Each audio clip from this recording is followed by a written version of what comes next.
Okay, alright, listen, nobody panic. But we have news today, and it's not terrible. Alright, happy Saturday. First up for the day, story numero uno. Finally, when it comes to iPhone 14, we have some good news. This time, specifically for the iPhone 14 Pro. Keep in mind that the regular models, the iPhone 14 and iPhone 14 Max, the bigger but regular one, are having some production issues still. Whether it's an issue with the display panels being like a month or maybe even more behind, to now the coating on the rear cameras, the coating is cracking.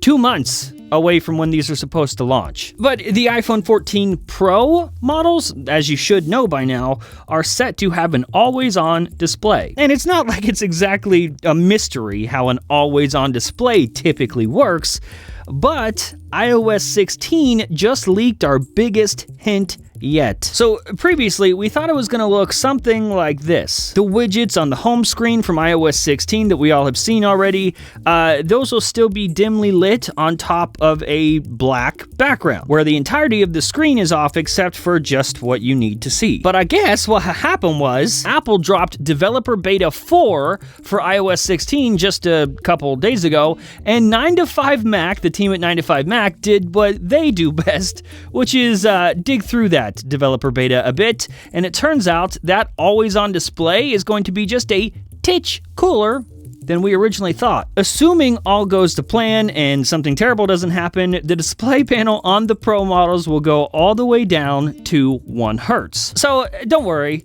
it won't hurt a lot. Okay. But it seems, at least from what 9to5Mac is showing us, that your device wallpaper will dim also. Your screen won't be totally black. Basically, it seems that Apple will replicate the same effect from the Apple Watch on the iPhone 14 Pro. This means that users will still see their wallpapers in some way, even when the screen is turned off. The wallpaper will be displayed at full brightness once the user taps the screen or presses the power button. Of course, on a real device, the clock and widgets chosen by the user will also be visible when the screen is off. That, obviously, being a direct quote from the peeps over at 9to5. So, in theory, it will look something like this. This being a mock-up created by AppleTrack, at least I think Sam made it. You can tell that it's Sam by his pasty white hand, looking like he just dunked it in a thing of Elmer's glue. Also, you can definitely tell it's Sam. Want to know how I know? Because Sam only has 3 fingers, as you can see right here. 3 fingers and a thumb. Yep, that's Sam. That's a little sus if you ask me. But you know what else is sus? The post office. Okay, here's the thing. The post office itself is not bad.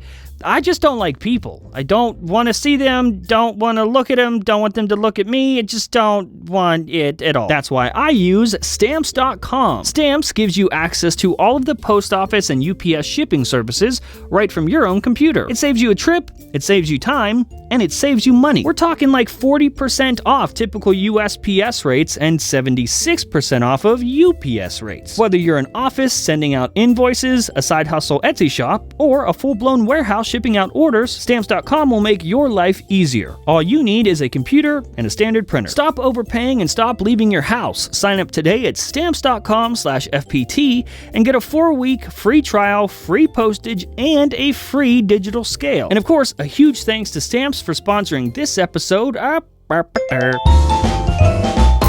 All right, welcome back. So last up for the day, story numero lasto. If you watch the show often, you know that since the beginning of this year, probably since the end of last year, I have been super excited about iMac Pro. Of course, then the Mac Studio came out, and then I don't care about iMac Pro anymore. But Mac Rumors just posted this article sharing information from a user that is on their website forums. And hang on, I know, I thought it was sort of sketchy too. But it turns out that this user accurately shared information about Mac Studio as well, before it was released and before anyone else. Now, this user is back to say that Apple prototyped a redesigned 27-inch iMac Pro with an M1 Max chip inside, and guess what? It was black. Please, Steve Jobs, let this be real. Give this to us at some point. In fact, I wouldn't be surprised if the black Magic Keyboard and mouse that came out with the Mac Studio was supposed to ship with the black iMac Pro. It does really seem like they just threw those black accessories in like a buy one, get one free, except instead of buy one, get one,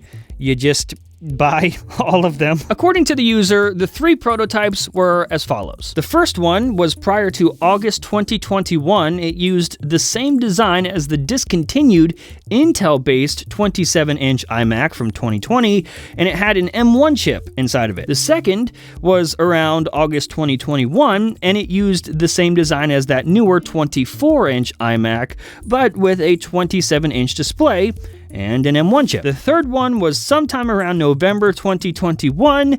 It used the same design as the 24-inch iMac, but with a 27-inch XDR display, black finish, and had an M1 Max chip inside. And if you haven't guessed, it's that last one that would have actually been exciting. Thank you, Apple, for once not just stuffing an M1 chip in a reused Intel body. The same thing that they did with Mac Mini, and then MacBook Air, MacBook Pro. Let's just not do that anymore. Either way, even the tippy top version of this thing, of this iMac Pro, would have only shipped with an M1 Max chip, which is by no means a bad chip. It's very not bad, but I'd still rather have my Mac Studio with the M1 Ultra inside. And that's it. That is it for today. Quick Saturday episode. You may go back to doing whatever you do on Saturdays. Jacking off or whatever.